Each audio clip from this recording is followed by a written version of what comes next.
pick up from where part 3, we're going to pick up from where we left off in the last video.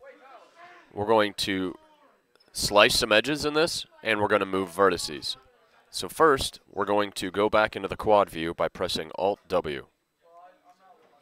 Now, I'm going to select the view that shows this building from the side, which in my case is right here. I'm going to select Vertex, which is number 1 on the keyboard, and I'm going to click and drag my mouse button, my left mouse button, and drag select the top row of vertices in this view. Press W to access the move gizmo, and we're going to move these up, let's say roughly 2 squares in the grid. Now we're going to get out of vertice mode by clicking vertice mode. If I'm going too fast, hit pause, catch up. If you make a mistake, press Control Z. Now what I'm going to do, I have a left view, a top view, and a top view because I've toggled this accidentally. So what I'm going to do is change this to the front view by pressing F in this window after highlighting it by clicking in here with my mouse button, my middle mouse button, F.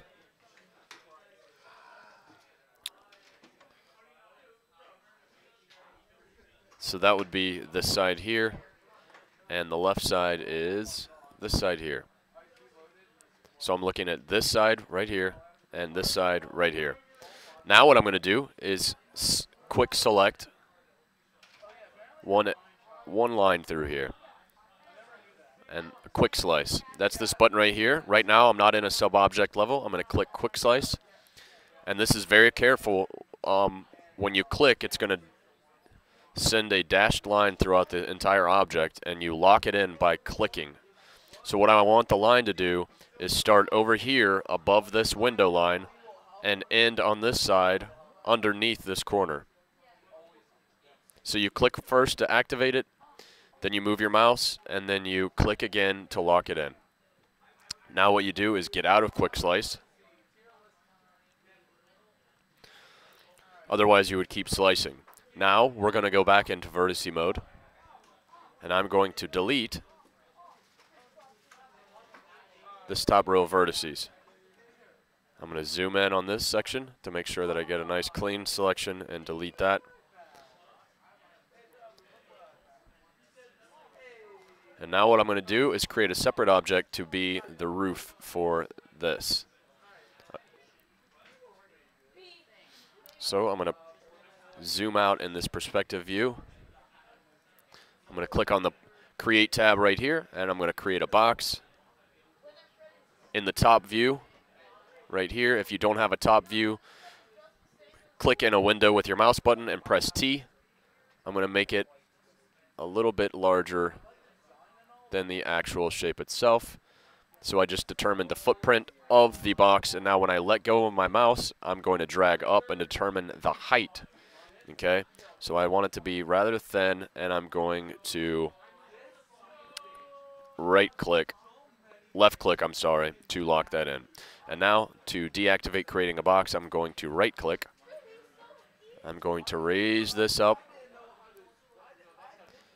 And now I am going to hit the modify tab. I'm going to add segments. Your segments might be different than mine. I want segments going this way. So depending on how your box is oriented, it's going to be either length or width.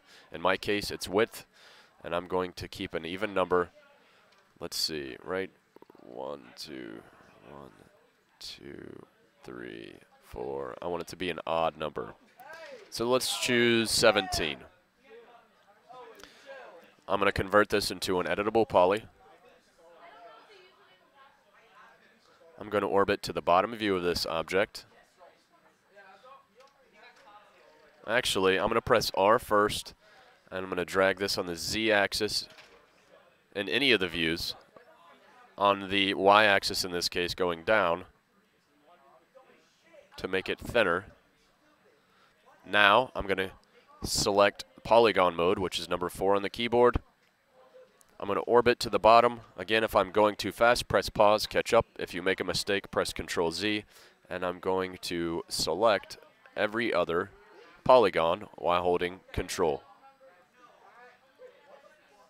Now I'm going to Hit the settings box next to the word bevel.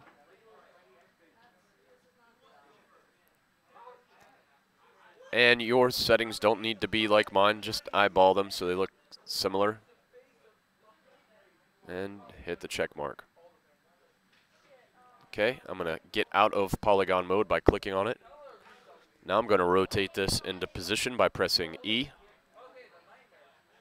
And I'm going to lock in my angle rotation by pressing A. That will make sure that when you rotate, it snaps into increments and doesn't just freestyle rotate, which is very hard to get control of. So what I want to do is mimic this angle by rotating down, pressing W, and moving it down into place.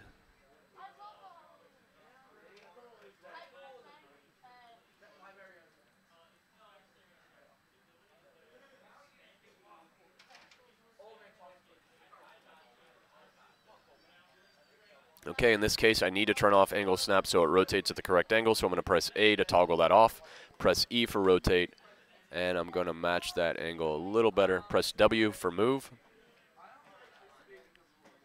and move it down.